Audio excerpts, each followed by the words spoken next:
अरे चलाए अम्बेडकर हर जैसे कलमिया। अरे चलाए अम्बेडकर पढ़ी लिख के बबुआ बनिहा कलेक्टर।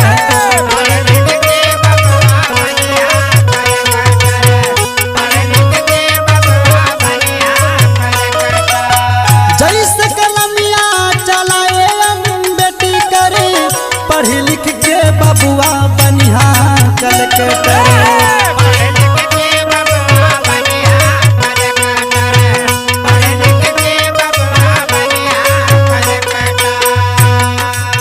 और हम का कहब अब बहू से छोड़ दिहा पियल दारू गजवा हो पियल दारू गजवा।